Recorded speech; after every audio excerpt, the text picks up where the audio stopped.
Like I said, this is #1 on my bucket list. I've gotten to go basically visit every grave or meet just about anyone I've ever wanted to, and Bob was the last on my list of people to go pay homage to.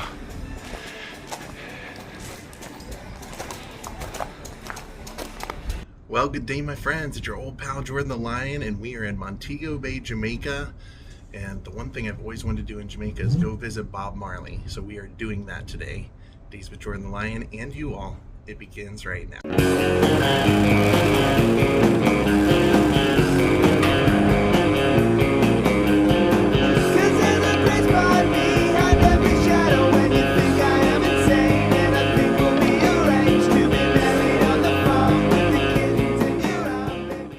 We're gonna go ahead and go get some breakfast and then meet for the excursion.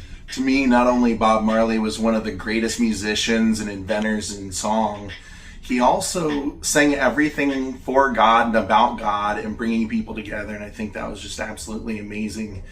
He would help people.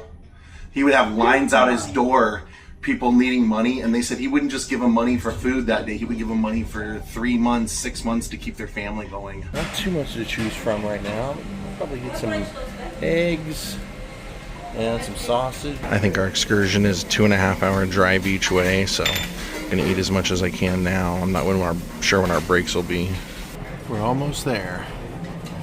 This is seriously probably #1 on my bucket list. I got into Bob Marley pretty big right before I got my dog Jah, and just learning about Bob, listening to music, and then hearing him always singing about Jah, even though Jah is God. I always loved what he was singing about Jah, and so I thought that would be a good omen was to name Jah. And he's been the best little dog anybody could ever ask for, so I think I did a good job. So to give you a little backstory on Bob, he was born in Jamaica, and his father was an Englishman, a white Englishman in his 60s who was sent to Jamaica to look after the forests and the farmland and everything. And he met Bob's mother and was friends with her father, and she was 16 and they got together, and then she was pregnant with Bob. So Bob and his mountain village of St. Anne would always be called like the half caste or the half boy, because they would treat him so differently for being half white and half black. That's why he would say, I don't make my music for black, I don't make it for white, I make it for God, make it to bring people together. So he was raised without even electricity. So we're gonna see his childhood home today. They said that his family members would have him do the hardest jobs because they dealt in donkeys and horses, and they would always give him the toughest jobs every day to toughen him up. He basically, most of his early days, was treated as an outcast. So I know to a lot of people that he's just some reggae Rastaman who smoked a lot of pot. And he did, but it was religious. That was part of his religion. That was part of Jah Rastafari. And so that's why he did so much of that. But he basically invented reggae. Him and Scratch Perry and the Wailers, they made music that changed the world, and it's the sound and the heartbeat of Jamaica even to today, and pretty much the entire Caribbean. So today is finally the day that I get to go pay homage to Bob. He also had a very, very sad death at the age of 36 that if they don't go into on the tour, I'll tell you about afterward. So everybody always called Bob the Lion, said Bob was a lion. That was just how they identified him. And so one of our last trips, I bought a necklace with this on it, and this thing's really heavy, very, very heavy. And it broke off the necklace, and I said, you know, that's a sign that this is meant to go and live with Bob at his resting place. Which I'll give you a little bit of a heads up on his crazy funeral. When he died, he did not like the government, and they threw a big public ceremony funeral for him. And it was crazy. They had a band there. Ziggy, as a little boy, was up dancing on the stage and everything. And then the police were his pallbearers, which they said he would have been fit to be tied if he knew that. He would have hated that, but the police insisted. And then they tear gassed the crowd. and then took Bob to his final resting place where we're going, and then they filled his mausoleum, his everything with cement. So along with Bob had, I believe he was buried with his guitar, they filled it with cement so nobody could ever disturb him. Up in the theater. All right, we are in Jamaica for the first time, Montego Bay.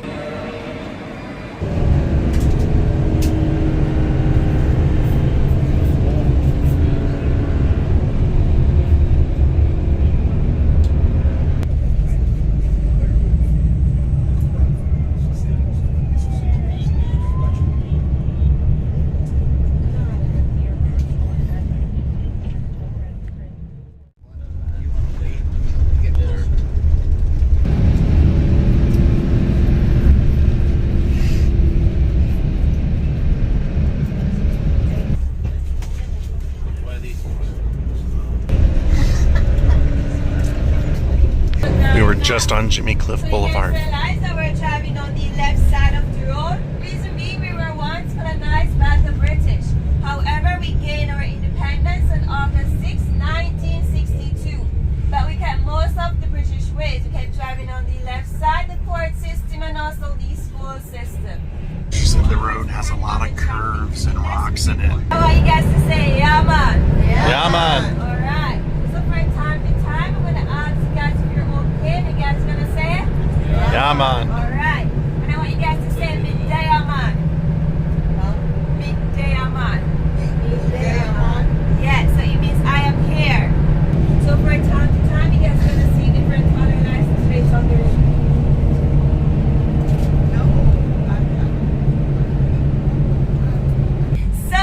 Mother was a domestic worker here in Jamaica. Domestic worker, someone who washed, cooks, and cleans for a living. You go drop the kids off or climb in the mountains just straight up.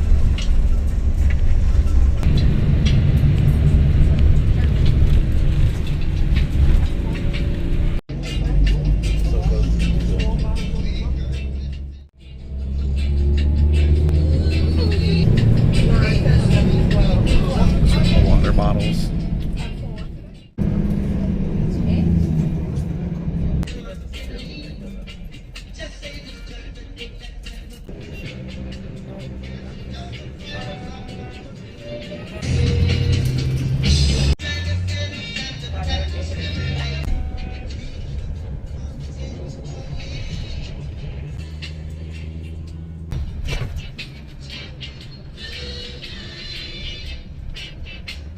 Said the boy from 9 Mile on that fence. We made it to 9 Mile. Bob's home. It's gonna be much different than it was when he was here, because when Bob was here, he had no electricity. And so during these days, Bob lived here, I think till like he was like 9, 10, or 11. He knew Bunny here, and at the time, they were so poor, like I said, no electricity, but they said that they would often go to bed hungry, and they had a saying, drink some water and go to bed, because they didn't have anything. I believe that's Haile Selassie. Bob would always talk about him and have his imagery on his walls and things like that. He was a religious leader. He was basically considered like a god. He was like considered like the second coming of God. Like I said, this is #1 on my bucket list. I've gotten to go basically visit every grave or meet just about anyone I've ever wanted to, and Bob was the last on my list of people to go pay homage to.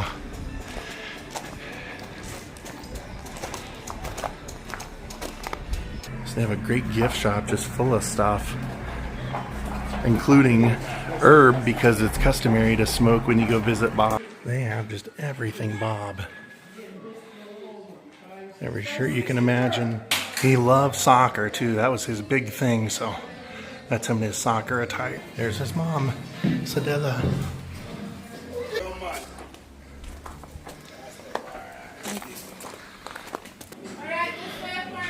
Over here they actually have a cannabis club named after Bob's mom. And then Bob named his daughter Sadella also. Kenneth. You see at the back? There you go. Do you have one? Oh, she got one. She doing her thing. No, don't put it in as yet. That's what the ladies always say. But the men don't like to listen anyway. Where's that big man? Alright, put the straw in your mouth. Stick it in and drink from the bottom. All the way down, the fire will disappear. Fast as you can. So they're starting us with all the gift shop stuff, and then we're going to take an hour tour. Hello, kitty. They do have everything you could ever imagine a Bob. I like the artwork and stuff. We'll be buying one of those on the way out too. And it officially begins. I'm so excited. Oh my God. I can't believe we're doing it.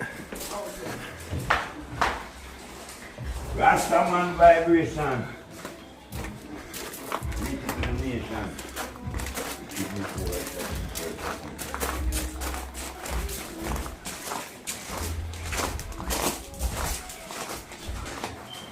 Alright, inside we go. But no video inside. So when they brought us in here, they didn't even tell us what it was, but as I looked around, I kind of started thinking this might be the grandparents' house, because I know Bob and his mom's house was very small. So eventually the guy came in and said, yes, this is Bob's grandparents' house, and this was the house that Robert Nesta Marley was born in.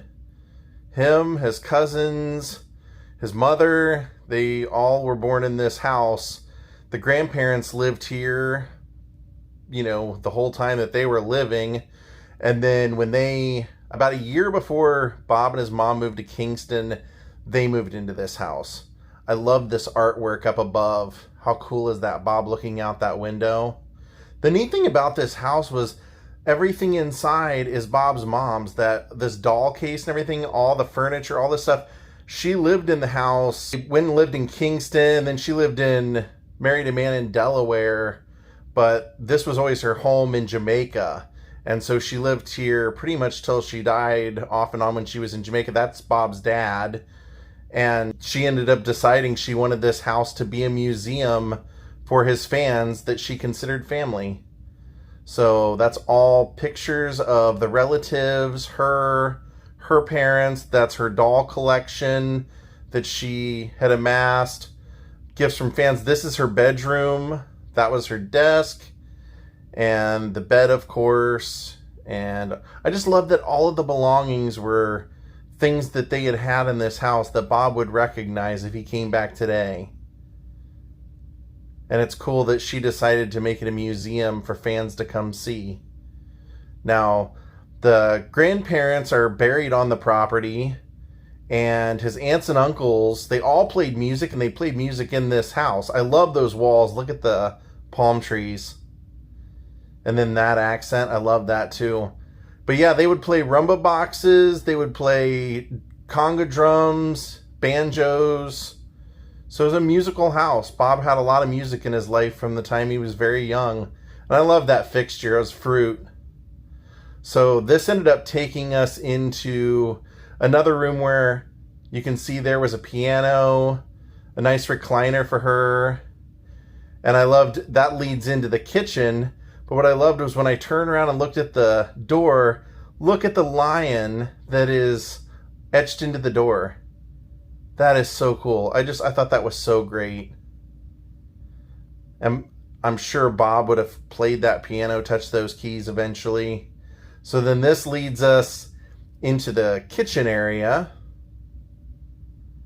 Old school kitchen. I would have had some meals in there. Basically, when they left here, it was because Bob's father had died. Is there anyone who would like to light candles? I would. We're going to the right and not the left. So I donated for a candle so we can light it at Bob's grave. Wow, that was amazing. Seeing where he was born, the grandfather's house, that is so cool. And knowing his mom lived there for pretty much most of her time when she wasn't in Miami after. She said it was like letting family in, letting visitors that love Bob. Oh, cool. When he died, he was worth like $30 million. But now the estate makes like 130 million a year. He was generous. He helped everybody he could.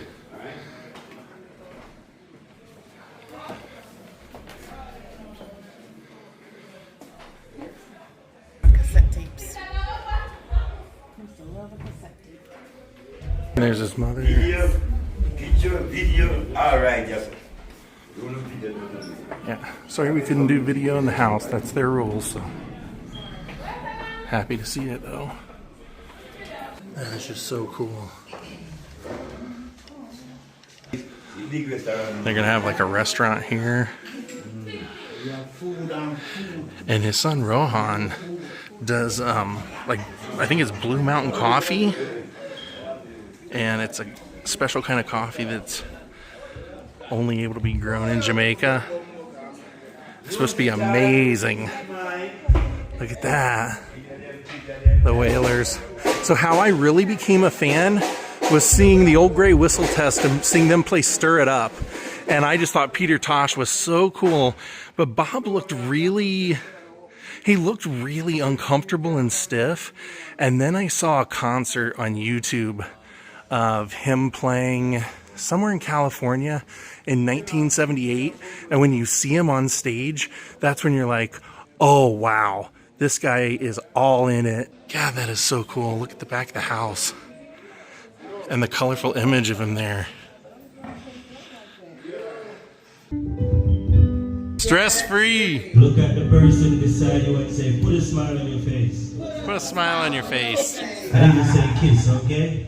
Rastafari. So we're gonna chant. Marley will chant like this, and you still kissing. It's okay. She's yours, so you can do whatever you want. Yeah, so Bob will chant like this, meditating, smoking some ganja, alright? So we call it Rastaman chant, alright? So we're gonna chant together, right? Yeah, that smells good. We're gonna chant. Yeah, man. So that's why we say we synchronize it right now to make it work, alright? So we go. And don't worry about a thing. Come on, everybody, you just sing with me. Yeah, man. 'Cause every little thing gonna be alright. Alright. Singing, don't worry. Don't worry about a thing. If you believe it, sing it. Every little thing gonna be alright. Alright. Rise up this morning. Smile with the rising sun. 3 little birds sit by my doorstep, singing sweet songs. A melody pure and true. Singing, this is my message to you. Hear Rastaman say, one love, one heart. Let's get together and feel alright. Hear the children crying, one love, one heart. Give thanks and praise to the Lord, and I will feel alright. Buffalo soldier. Brought to America, Jimmy, we're fighting our rival. What we fighting for? Fighting for survival. Every day, come on. And he was driven from the mainland into the heart of the Caribbean. Now, again.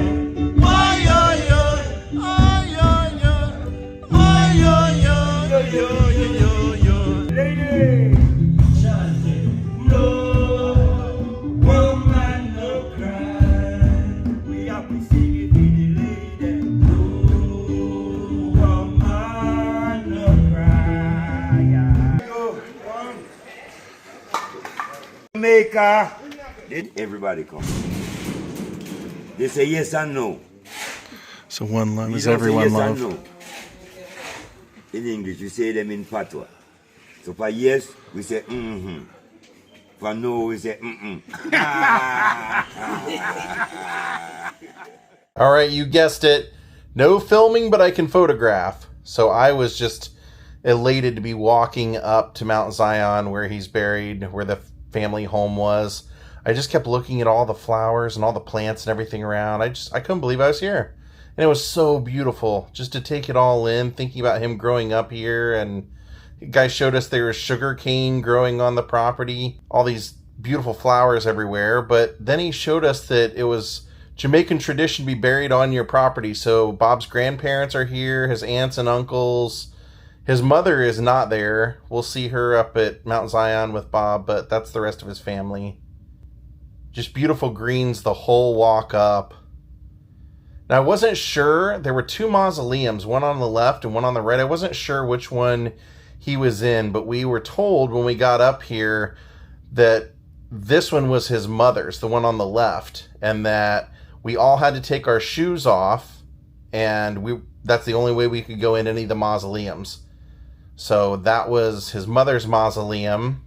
They also said no photos inside there. I don't know if that was her wishes or what it was, but they said that at both mausoleums. And they showed us right across was a church. I wasn't sure if this church was there when Bob was growing up or what. I didn't find out when it was built, but it was beautiful. So the church was absolutely amazing looking. Very small, only enough room for probably 10 people. But very, very beautiful. I assume at some point, if it were here, he would have prayed in it. But again, I didn't ask. So here we get to go inside. And since they said no photos and there was a guy standing in there, I didn't take any, but thank you, internet. There were photos of her grave on the internet. And what it said was, when Jah call, I think I will take my rest. Don't you worry, I am with you still. And on the other side, it said her name. It said Sedella Booker. Or Sadea Booker, because she married a man in Delaware named Richard Booker, and he's actually who owns the grandparents' house now. So then they showed us across was Bob's mausoleum, but on the right was the childhood home. So now I got it. I was like, okay, I knew he grew up in a kind of a shack, but here we were. This was what I've been waiting for for a decade. We got to go in and we could actually photograph his childhood home. Now, I don't know if he slept in the front room or if he slept in the bedroom with his mother because he was a young boy, but he definitely would have sang a lot of songs and played a lot. He was singing from the time he was a really little boy, singing little folklore songs, but this was his house until he was about 10. I just couldn't believe I was in here. I don't know if that was there, who knows, but I just couldn't believe I was in here. He sang about being in here on this property so many times. Then to go in and actually get to see his bed kind of blew my mind. I mean, if it was his bed, like I said, I wasn't sure how often he slept in this room or if he slept in the front room. But this was just amazing to be in a house that he grew up in. And the umbrella, I wasn't sure the significance, but in his mother's mausoleum, there were tons of these on the ceiling flipped upside down. And you could tell there wasn't much insulation, so I had to take a photo here and get myself in the mirror just because, But then we were working our way out, and I noticed on the side of the house it said Bob. And I thought that was so cool. I kind of all of a sudden realized I'm really here. And they told us to go and make a right and go check out his herb garden. And there he was growing his smoke. And they still grow it to this day. And this guy right here, this would have been Bob's mother's kitchen when they lived here. Actually, the kitchen was where his mausoleum is, but they moved it when they built his mausoleum. They moved her kitchen over to there. But that was the kitchen, the outdoor kitchen, and there was a guy out here making tea, lemongrass and herb and sugar. And it's tradition to have that before you go in and see Bob. It's just kind of known that everybody does it. So they ask you for a little donation there, but the tea was awesome. I did try it. And the guy was really proud of it. He showed us what it was made out of, the herb that was grown there on the grounds. And it was hot as bejesus, but it tasted very good. Now, I looked around and I immediately looked at this stone and I said, I wonder if that's the stone he sang about. And the guy that worked there said, "What are you looking at?" And I said, "Is that the stone that Bob used to sing about?" And he said, "No, turn around. It's right behind you." And I almost couldn't believe myself what I was seeing, because it was actually in the song Talkin' Blues. He says, "And the rock stone was my pillow. The cold ground was my bed last night. And the rock was my pillow too." So I just couldn't believe. The guy said, "Yeah, that's exactly where Bob used to pray. He would write songs. He would think, meditate, smoke his herb. He would just become, one with God here." And I couldn't believe, looking at that, I'm thinking this is where he slept outside. I just couldn't believe it. And then I look at the house that we had just been in, and I said, "Man, I am really here where it all happened." I was elated. I almost couldn't wait to get in there and see him. I couldn't wait to talk to him. And I just kept looking at that stone thinking, my gosh, how many times, how many moments, how many dreams did he have on that stone pillow, that rock pillow?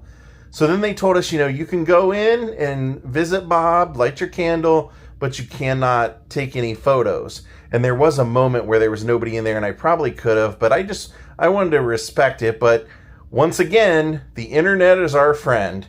And on the internet, I was able to find a pretty recent photo, because if you notice up on the crypt, there's a black thing hanging down.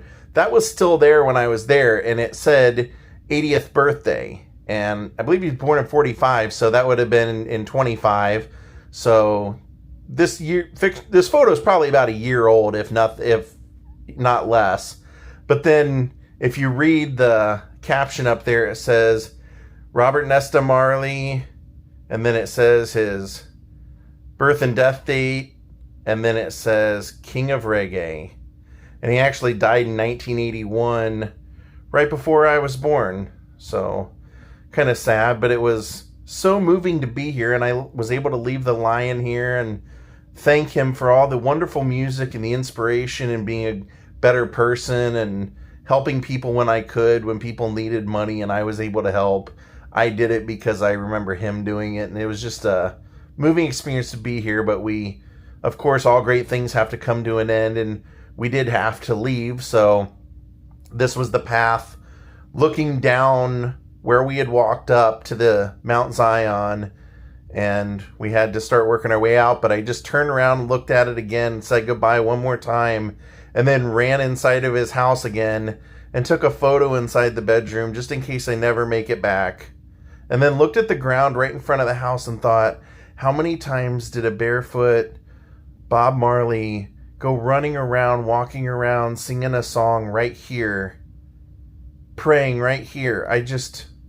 It was such a moving place to be. I can't put it into words.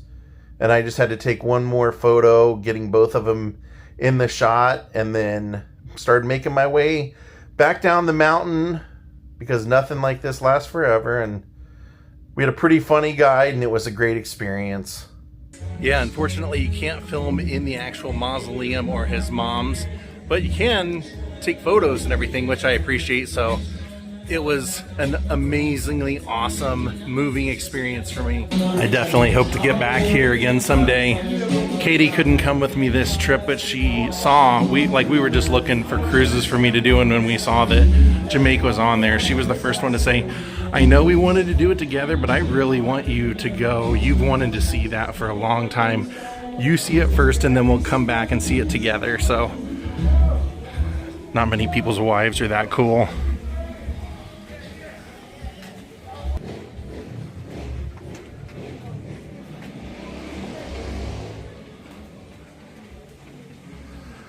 I promise you, the way it kind of looked today is not the way it looked. Basically, that kitchen up there where we got the tea, that was his mom's kitchen that they moved when it was originally where Bob's mausoleum is, and they moved it when Bob was buried there. So the mausoleum obviously wasn't always there, but the house was, and that was his house. So it's definitely, a whole enterprise now. I don't know how much Bob would have been a fan of that, really. But, I mean, I don't know. They say they donate a lot of the money to charity, so that's a good thing. He was all about that. He got shot by the government. Actually, they tried to assassinate him because he was trying to do a concert to raise money for a Braille school here in Jamaica. All right, let's check out this mural. I like the railings and everything.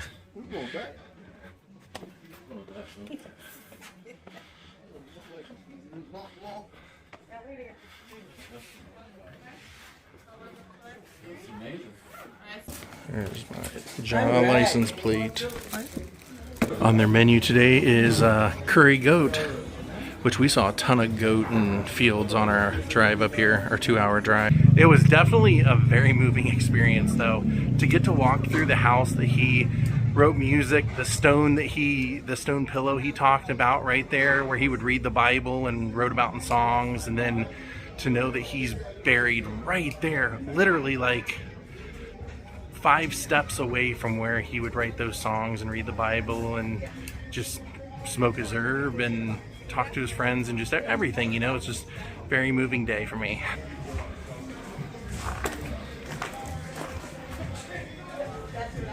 Pretty sad to know I'm leaving now, kinda. No, you know, I got my moment with him.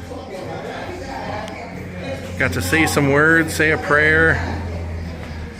Just one of those people that, to me, always seemed like he was always for the greater good and always just a good person. You almost can't find any stories of him, you know, not being a good guy. Died at 36 years old, but what a legacy he has left behind. One Love is considered one of the most popular songs of all time now. I did get one of these beef empanada type things because I wanted to buy a water, and to use my card you had to spend $10, so I got one of these, a Coke and a water, and it's good, but it's freaking spicy. Man, what a day. What a freaking day.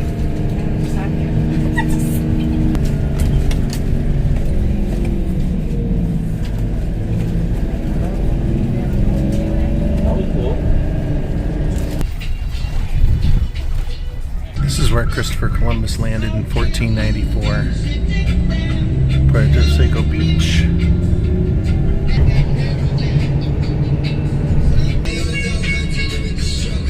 Can't believe it, we made it back in time. The Reggae Wall of Fame.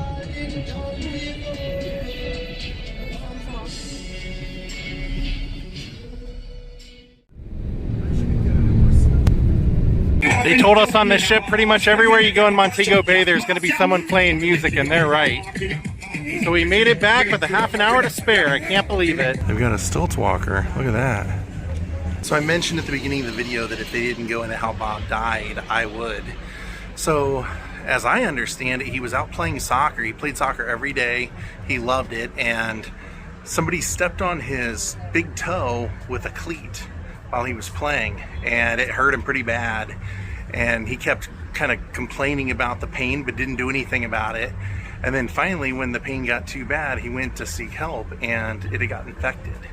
So by the time that he had looked into it, they said that it had turned into melanoma cancer. So he started to look into treatments and everything. They wanted to amputate his toe or his foot. It's kind of unclear, but he didn't want to do that because people told him that he wouldn't be able to dance anymore.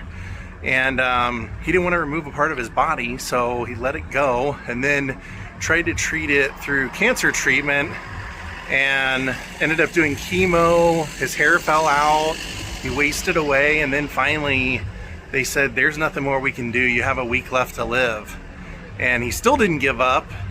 He went to Germany to a guy who is treating cancer patients holistically and fought pretty much till the end of his life, till that guy said, I can't do anything else. That kept him alive, I think, an extra 6 months. And when they couldn't do anything for him, he just basically came back to Miami and ended up dying in the hospital in Miami at 36. And he never planned on dying, didn't think he would die, so he never had a will. So everything that was left behind kind of was wrapped up in the courts for years. And Peter Toshin, he never really made amends. Peter kind of felt like he was discounted in the Whalers, and he also didn't want to go to the funeral because it was kind of like accepting his death, and and he didn't want to look into the past or look into, you know, death. He wanted to look forward, and so he, you know, Peter didn't go. But, you know, it was a public memorial, like I said, and it just turned into complete chaos. But the kind of the tradition in Jamaica was to be buried on your family property, and since his grandparents and aunts and uncles were buried up there, he was also buried up there by where he was raised, that little house. And then eventually when his mother died, she was buried there too. Well, I accomplished everything I wanted to today, except for getting to actually film his actual mausoleum. I'm okay with that. Or inside of it, you know what I mean. But this was an epic day for me. The grandparents' house that he was born in, the house that he lived in for the first 10 years or so of his life, and then seeing where his eternal resting place is. Just amazing. Now I have to come back and go to Kingston and go to his house at 56 Hope Road, where the band used to practice and everything, and also go to the Reggae Museum where they have one of his acoustic guitars on display. And back aboard we go. Just if you go visit his grave, know that you got to tip about 6 people on the way. I think I need to go up and get a cheeseburger. Go get one of Guy Fieri's cheeseburgers. When I got back on this ship, after, you know, doing everything and going through the security line and everything, I had 15 minutes before they were closing up the gangway and heading off. Oh, that's how you find out his secret code to ordering things. Just a few.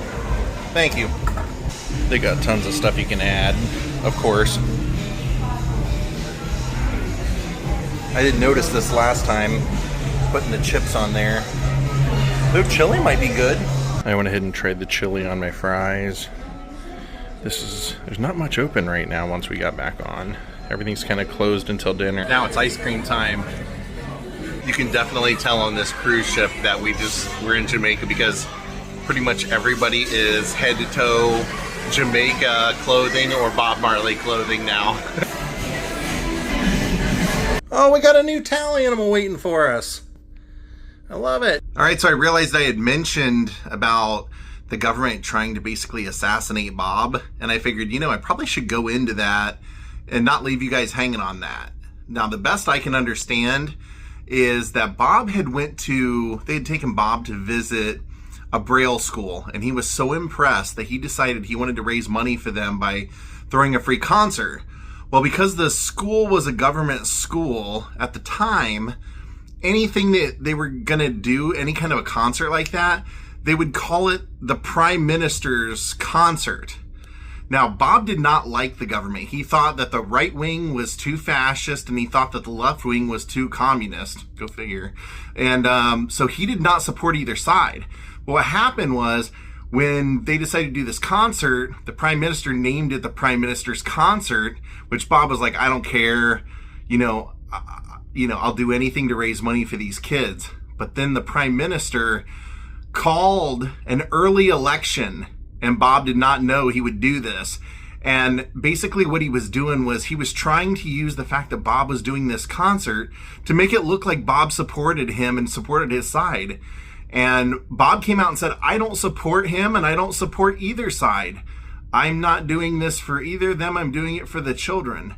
And so the day before he was to play this concert, he was at 56 Hope Road with his band and friends, and they were rehearsing, and they decided to take a break, and they all went into the kitchen, and all of a sudden, a single hand with a gun reached in the door of their kitchen and just started firing aimlessly. And thank God nobody was killed, but Bob was grazed. Actually, it grazed his chest, and then the bullet was lodged in his bicep or his arm. And then his wife, she was also hit. Rita was hit, and luckily her dread got in the way. She also was grazed. And Bob's manager was actually hit, and he was probably the worst, but nobody ended up dying or anything. And it was kind of like an amateur assassination, like somebody that they hired that probably didn't know what he was doing. But they thought Bob would cancel the concert and everything, and he said no. If I cancel the concert, they win. So with the bullet still lodged in his arm, he played that concert the next night. Yeah, Chris Christopherson. I love this song.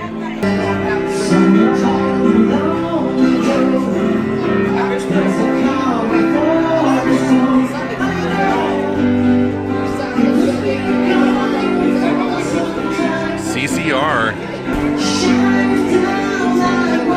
I like that both of these guys can sing.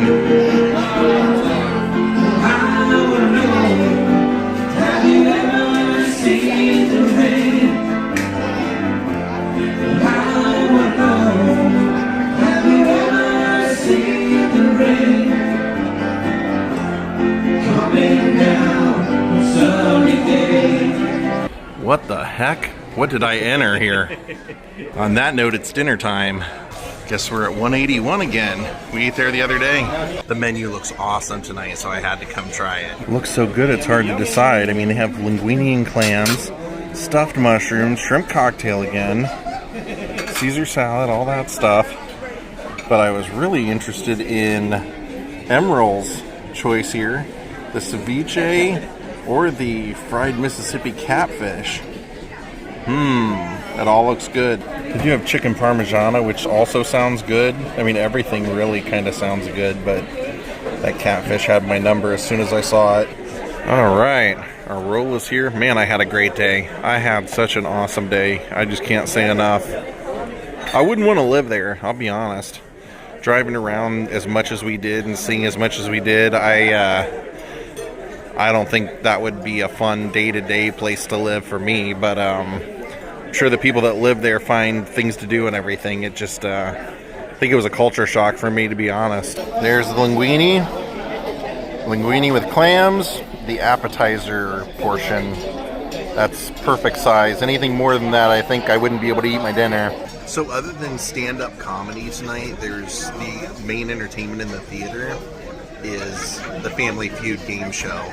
I don't know if I'm going to go to that. I'm really kind of excited to look over my footage and start looking at what we did today and just kind of seeing how it came off. So I don't know if I'll do the Family Feud. I'll think about it. Pasta, they did a really good job. It is excellent.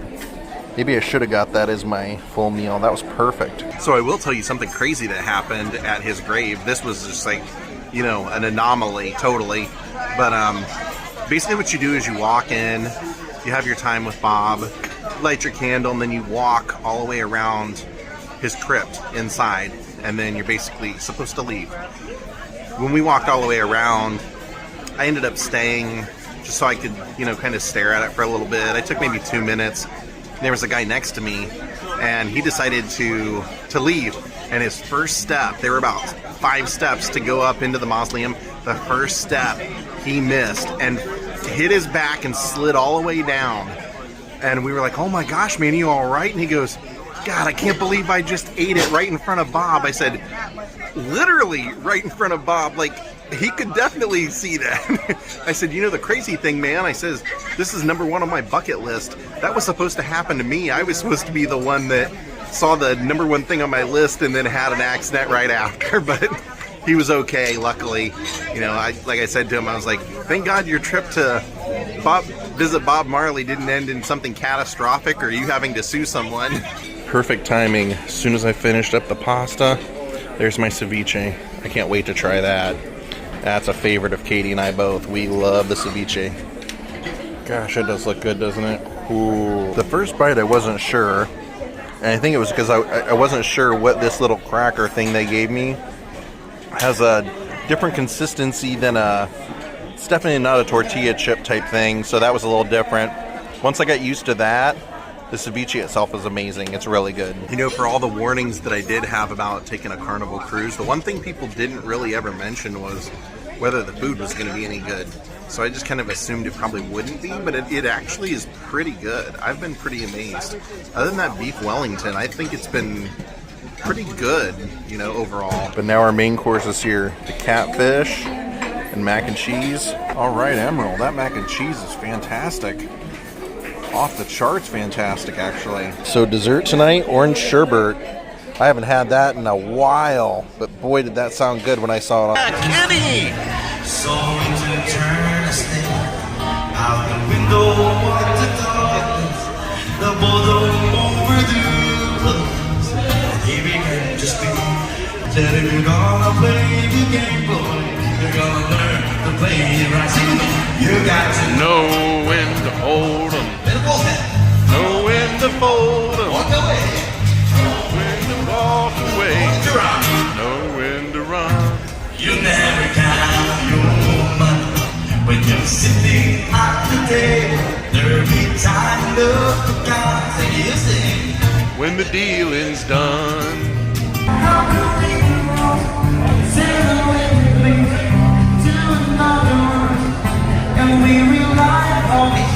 Oh, Katie loves this song. She tried to put this on our wedding list of songs.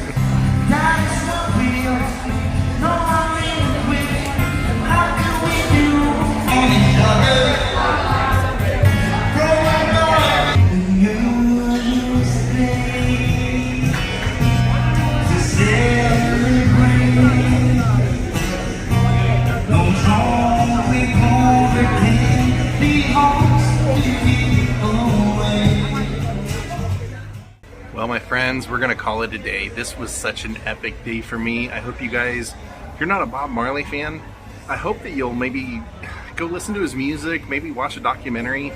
You might be surprised at how your opinion changes. But it was epic for me, and for those of you that like him as much as I do and love him as much as I do, I hope this meant a lot to you also. This was definitely one of my favorite vlogs that I've ever gotten to do, and once again, I just want to thank Adam the Woo for inspiring me years ago when I was pretty much aimless to do videos, and now I get to see all the things I never thought I would ever get to see. Have a great night, everyone. We'll see you tomorrow. Goodbye.